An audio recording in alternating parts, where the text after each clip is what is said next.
Assalamu alaikum. Today we are going to discuss the copper metabolism, the biomedical significance of copper, the nutritional importance of copper, and what important biochemical role it plays in the body. We will discuss this today. Now, as far as copper is concerned, along with the iron, zinc, copper is again a trace element. Those elements which are required in small amount in the body. And in the biological system, the copper is present in +1 and +2 valencies. It means it is present in the reduced and the oxidized form. So, being a component of metalloproteins. Now, metalloproteins are mostly enzymes which require metal ions as an integral component of their structure. These trace elements or minerals, they are present at the active or the substrate binding site of the enzyme protein.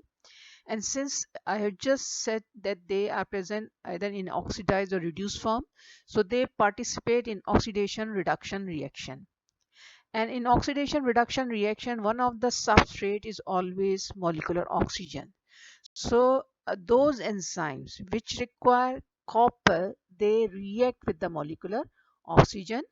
And as we I just told you that copper is an integral component of many metallo enzymes. Now, as far as the copper balance in the body is concerned, the total body copper is between 80 to 150 milligram, and our daily requirement is 25 micromoles per day. Now you can see 50 to 80% of the copper is absorbed from the GIT, and then once it is absorbed from the GIT, then it binds to the albumin for transportation into the circulation. Then we can see from this picture that 10% of this absorbed copper goes to the liver, and liver is the site of storage of copper. And liver is a site where this liver incorporate copper in the to the copper transport protein, that is the celluloplasmin. 70% of the copper goes to the muscles, kidney, heart, and brain. And remember these organs where 70% of the copper is present, because when we will discuss the abnormal conditions related to the copper metabolism, then we will be able to understand why these signs and symptoms appears. And the plasma concentration of copper is between 10 to 22 micromoles per liter. Now you can see out of 25 micromoles which is being supposed to taken orally, 24 micromoles is being excreted via feces. So route of excretion is feces, and it contains mainly the copper fraction which is not being absorbed, and that copper fraction which is being back to the GIT via biliary secretions. And you can see less than 1 micromole is being excreted via kidneys. Now this second picture is a more extensive elaboration of the previous one, and here we can see in the previous picture I told you the requirement in micromoles. We can simply say the per day requirement, if we use a milligram unit, then it is 2 to 5 milligrams per day. And mainly is almost same amount is being excreted via stools. Now once it is absorbed from GIT, you can see the arrow shows that it is been 20 milligram is taken to the liver, and it is the, as I discussed earlier, it is the site for storage of copper, and liver incorporates this copper into the celluloplasmin. So remember, the copper which is present in the plasma, 95% of copper is in the form of celluloplasmin. Let me tell you one thing regarding celluloplasmin. I have already discussed this role of celluloplasmin. Celluloplasmin is a copper transport protein, but it has a very important role in the iron metabolism. It has an enzymatic activity also. Its another name is ferrooxidase, and ferrooxidase convert ferrous iron into the ferric iron. It causes it converts reduced iron into the oxidized form so that it can be transported into the circulation. Remember, iron is absorbed in reduced form, but for transportation in the circulation, bound to transfer in, it should be in the oxidized form, that is the Fe3 form. So ceruloplasmin or ferrochelatase convert reduced iron to the ferric iron.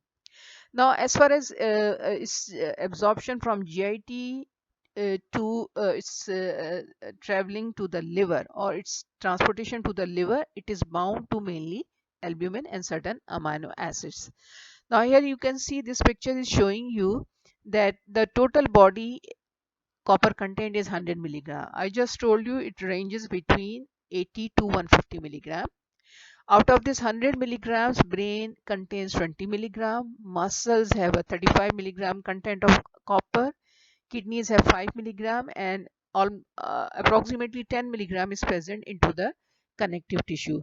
A very small fraction of this copper is excreted in urine, that is 10 to 50 microgram. Now the total body content, as we discussed in the previous slide, is 100 milligram, and daily requirement is between 2 to 2.5 milligrams per day.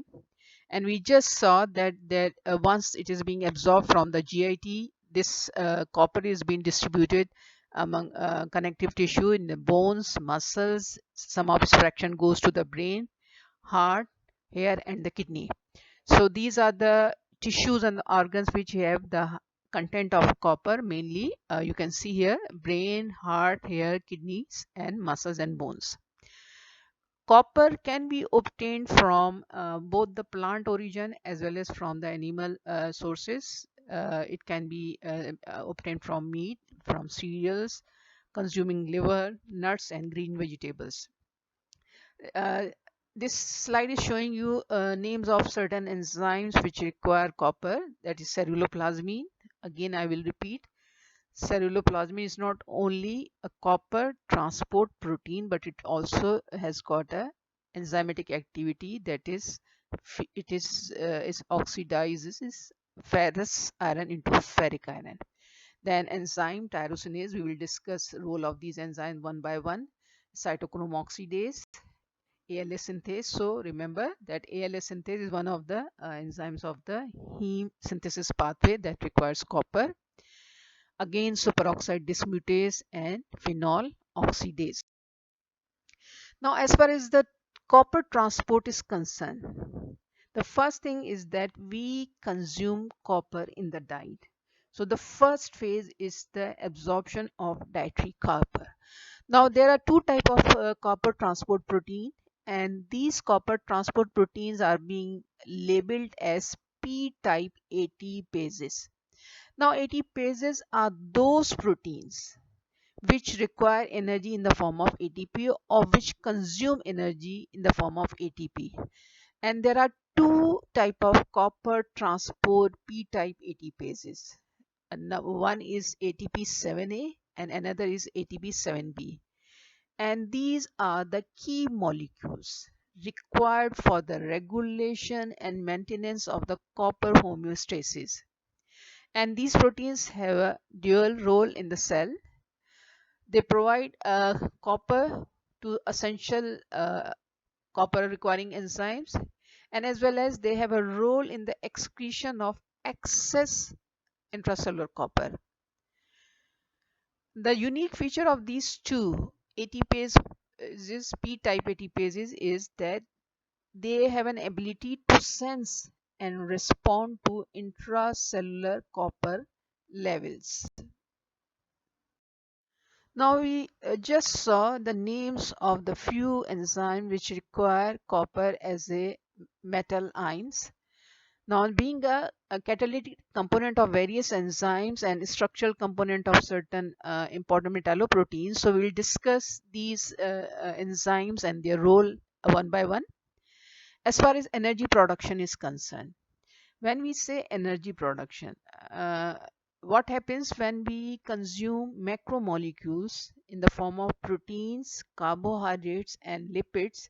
These macromolecules, when they are oxidized, they release energy in the form of reduced coenzyme. You have been through a chapter of vitamins also simultaneously, and you know that riboflavin has a two coenzyme form, that is FMN and FAD, and niacin has two coenzyme form, NAD and NADP. So what happens when the food is oxidized in the body? We don't get energy directly as ATP. What we get reduced coenzyme in the form of FADH2 and NADH. Now this reduced coenzyme then enter into electron transport chain, and there a process of the mitochondria, and a process which is called as oxidative phosphorylation takes place. Now cytochrome C oxidase is a component of electron transport chain in the mitochondria, and it requires copper as well as iron for final conversion, for the transfer of electron to the acceptor, that is a molecular oxygen, and the production of ATP. So cytochrome C oxidase, an enzyme of the electron transport chain of the mitochondria, and it has a role in the production of ATP along with the transfer of electron to the final acceptor, that is the oxygen. Then lysyl oxidase, another enzyme. Now you see oxidases, what they do, oxidases, they remove electron from the substrate and they add that electron to the molecular oxygen. Okay, so you can see in the cytochrome C oxidase what it has done. It has removed electron from NAD and FADH2 and transferred it to the molecular oxygen. The lysyl oxidase is an enzyme which has an important role in the stabilization of the this cross linkages which are present in the especially in the structure of the collagen and elastin. So it stabilizes the structure of collagen and elastin, and you are very well aware that the collagen and elastin are the component of the extracellular matrix, or we can call it as a ground substance or the cementing agents. And so it is also being a component of this extracellular, it stabilizes, it has a role in the stabilization of the extracellular matrix. Then as I have told you previously, that this it has a role in the iron metabolism. It converts as ceruloplasmin, which is also being called as ferrooxidase. In the GIT, this ferrooxidase convert ferrous iron, that is a reduced iron, to the ferric iron, and this enables that ferric iron to get attached to the transferrin so that it can evenly transport it into the circulation.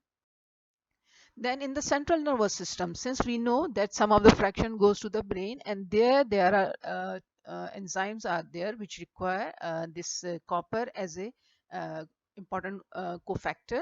One is monooxygenases. Monooxygenases are those enzymes which add hydroxyl group, OH group, into the substrate.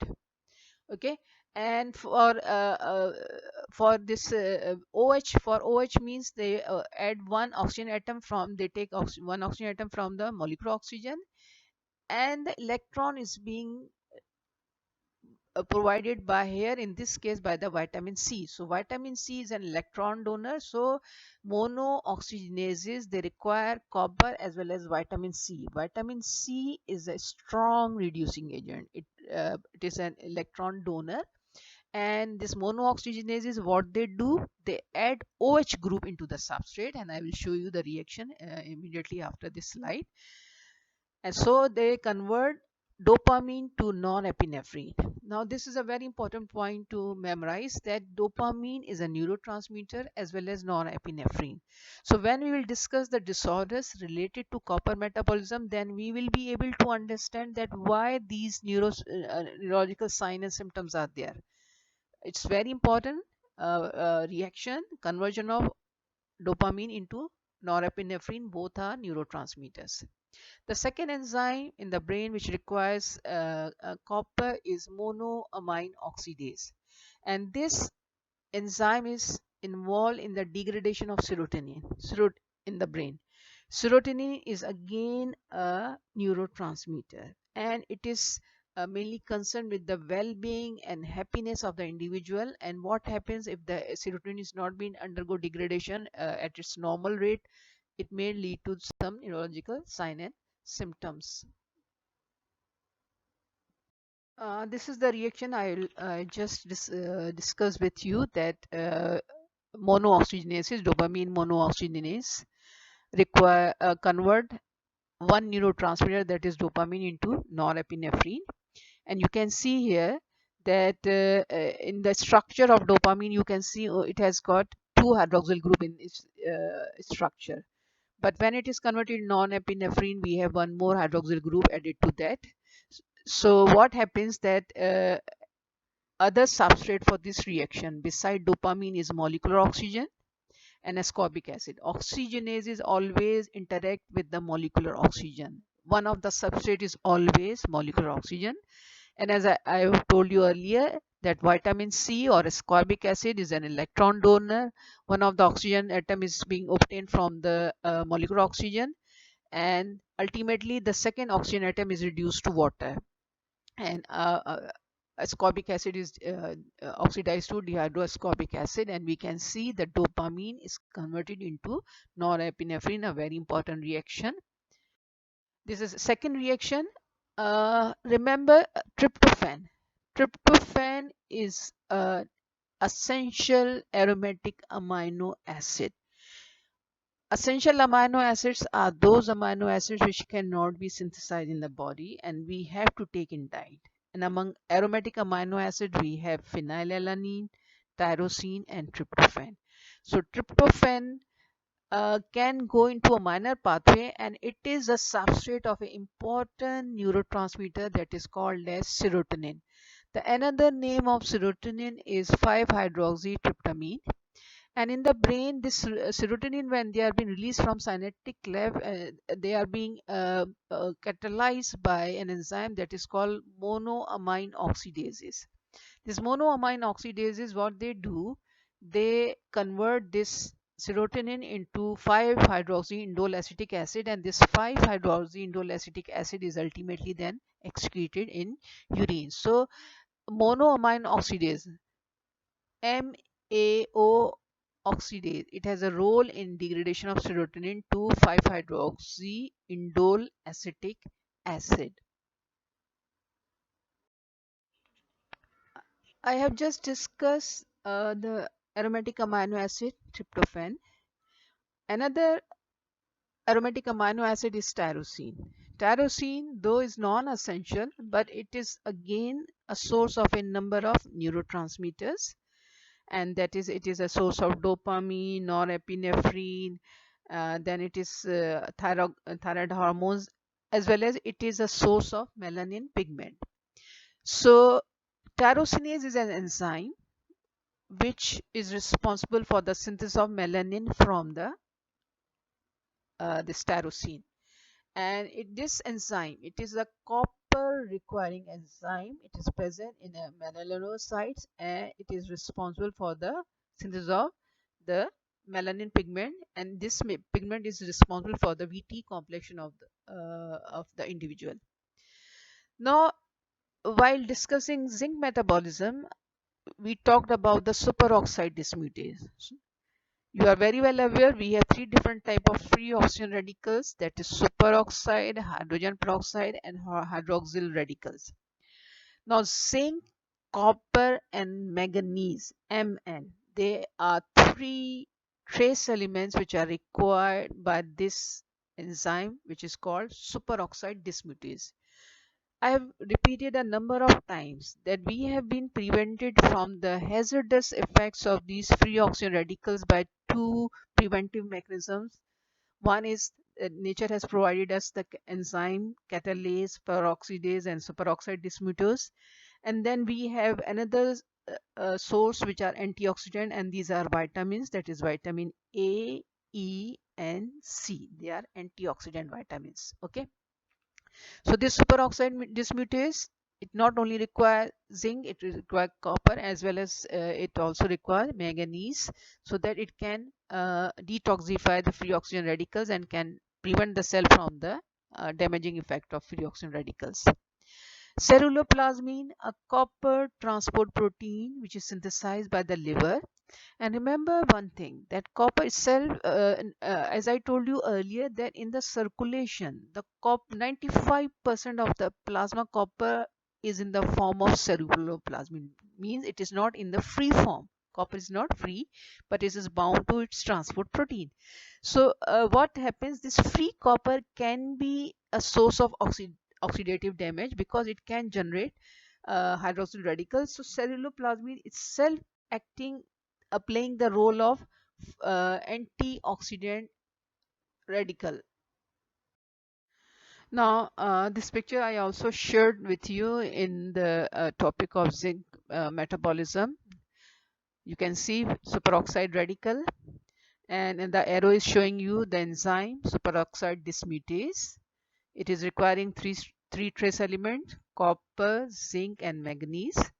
And the superoxide dismutase converted into another free oxygen radical, that is hydrogen peroxide. This hydrogen peroxide then being detoxified and reduced to water molecule by the enzyme catalase, which require heme as a prosthetic group, and the glutathione peroxidase, which requires selenium. So we will talk about the selenium tomorrow when we'll discuss selenium metabolism. Now, as I discussed earlier, that for copper transportation, we have two different type of copper transport protein, p-type ATPases, which are known as ATP7A and ATP7B.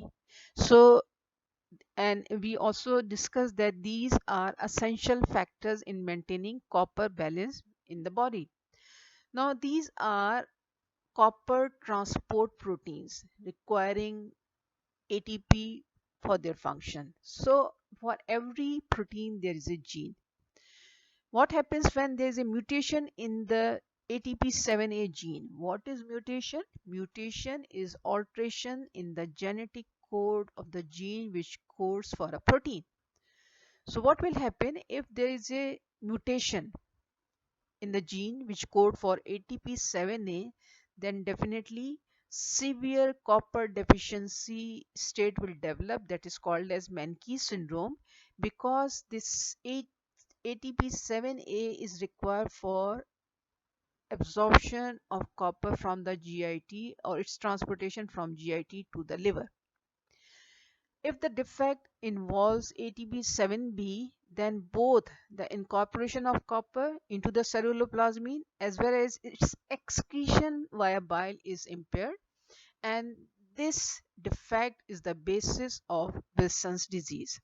Wilson's disease is also being named as hepatolenticular degeneration. So two disorders are encountered with the copper metabolism when there is either a mutation involving ATP7A or when the gene of ATP7B is affected. So depends upon the mutation, type of mutation and type of protein which is affected. The patient may develop copper deficiency or excess of copper or deposition of copper into the liver, which is being called as a hepatolenticular degeneration or Wilson's disease. So we will discuss these disorders one by one. Now, this slide is very important to understand the pathology or basis of the two disorders which are related to the copper metabolism. If you look at the top right, you can see that the red mark is indicating Menkes disease and the blue one is indicating the Wilson's disease. The another name of Wilson disease is hepatolenticular degeneration. So what happens when we consume copper, dietary copper in the intestine? It require for its absorption it requires ATP7A. So if the gene which codes for ATP7A is mutated, it means that transport protein will not be synthesized. So there will be accumulation of dietary copper into the intestine. It cannot be released into the circulation because it is not being absorbed. Number two, you can see that arrow, or if it is being there in the blood, then its transportation to the brain again requires ATP7A as well as ATP7B. To some extent, not only this ATP7A is involved in the intestinal absorption of the dietary copper, but it has some role in its transportation to the brain also. Then what happens once it is absorbed from the GIT? It enters into the circulation. As I told you, once it is absorbed from the intestine, then it binds to the, it comes to the portal circulation, it binds to the albumin for transportation, and then it is brought to the liver. So while passing through the blood, it is bound to the albumin, then it reaches to this liver. You can see the broad arrow is indicating that all of this dietary copper, this absorbed copper is being brought to the liver, and their liver incorporate this copper to the copper transport protein ceruloplasmin, as well as to those enzymes. Ceruloplasmin is synthesized by the liver. So you can see a bold arrow is indicating that once it is absorbed from GIT, it is brought into the circulation. In the circulation, the copper is bound form to the albumin. In the liver, the liver is responsible for its incorporation into the ceruloplasmin. The CP indicates the ceruloplasmin, and then the ceruloplasmin. Okay, for this incorporation to ceruloplasmin, it requires ATP7B. The bold blue mark is indicating you, as well as you can see that this liver is also incorporates unwanted copper for excretion in the bile. So here again we need ATP7B. So excretion via bile and incorporation into the ceruloplasmin requires ATP7B. So where there is a mutation of ATP7A, the individual is suffering from Menkes disease, and where the ATP7B gene is mutated, the person is said to be suffering from the Wilson's disease or hepatolenticular degeneration. So this is very important to understand, and then we will be able to relate the signs and symptoms with the deficiency or excess of copper. We just discussed the pathology or the basis of these two disorders related to the copper metabolism. Wilson's disease, it is an autosomal dominant disorder. Oh, sorry, it is an autosomal recessive disorder, and it is because of the mutation of the ATP7B genes, which is present on the chromosome 13, and it is responsible for this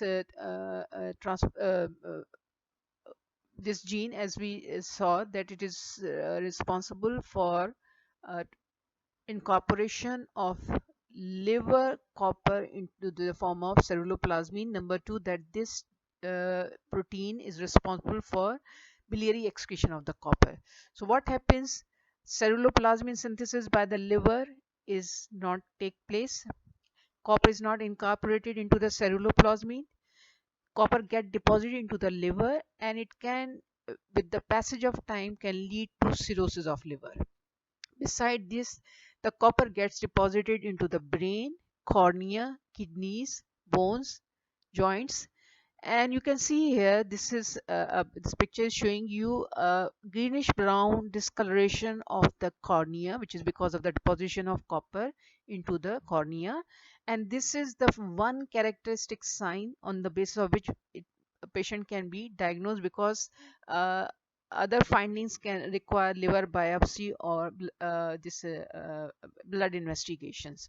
So the diagnosis of Wilson's disease or the hepatolenticular degeneration depends upon that there will be decreased serum ceruloplasmin concentration. The reasons are two: the gene is mutated. Number two, because of this gradual deposition of the copper into the liver is converted into liver hepatocytes are being fibrosed, and patient develops cirrhosis of liver. And on the liver biopsy, the hepatic copper content will be found in increased concentration, and there will be increased urinary copper excretion. So diagnostic, this is another picture showing you the reason, the basis of this Wilson's disease or hepatolenticular degeneration. You can see the gene ATP7B is defective, so copper is getting deposited into the this liver. More and more copper is deposited, and as I told you, that free copper is also a source of free oxygen radicals, so it can also causing damage to the liver by not only because of its excess amount but also because of its this free oxygen radical producing property. And it's also copper deposition to the brain is also increased, so that's why it is called hepatolenticular degeneration.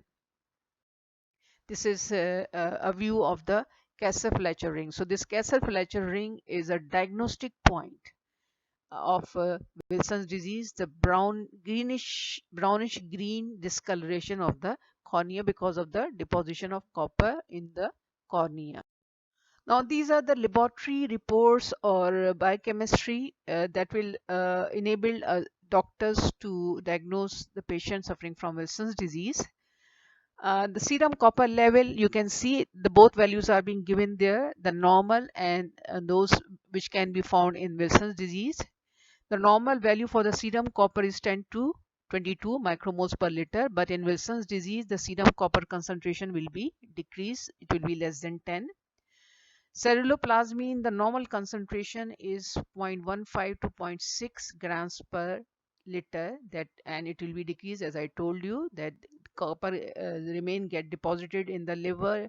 Liver will not synthesize ceruloplasmin and its incorporation to ceruloplasmin will not take place, so copper ceruloplasmin levels will also be decreased less than 0.15 grams per liter. Yes, urinary copper concentration will be increased. Normal individual can exceed only less than 1 micromole in 24 hours, but the patient who are suffering from Wilson's disease, the urinary excretion may increase from 5 to 15 micromoles in 24 hours. Liver biopsy will indicate that the liver copper content will be more than 250 micrograms per gram dry weight of the liver. This is a very good picture which enables us to compare Wilson disease from the Menkes disease.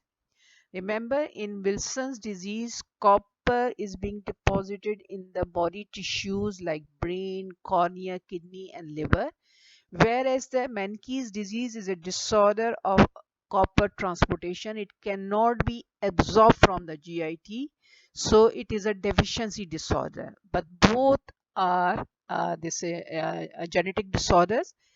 Wilson's disease, as I told you, it is an autosomal recessive disorder, whereas the Menkes disease is sex-linked disorder. Now, this is very good picture. You can see it is a small intestine has been shown, and this green this mark is indicating the gene which is code for the copper transport protein, which is deficient in the Menkes disease, that is the ATP7A. So when ATP7A is defective, definitely the dietary copper will not be absorbed, it will not reach to the liver, liver will not be able to convert into ceruloplasmin. Now, as far as this Wilson disease is concerned, red arrows, red marks are indicating where is the pathology. Now, in Wilson's disease, ATP7B is defective, so copper remain get deposited into the liver.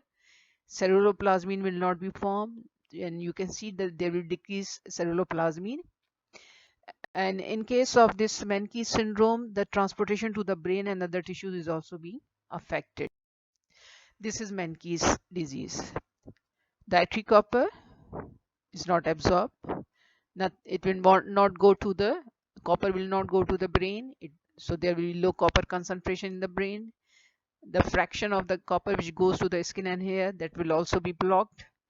That fraction of copper goes to the bone, that is also showing you the low copper concentration. And you can see more and more copper is excreted from the kidneys, from the GIT and the kidneys. Okay, so brain, skin, hair, and bone are showing you the low copper content. As I told you earlier, Menkes disease is a copper deficiency disorder.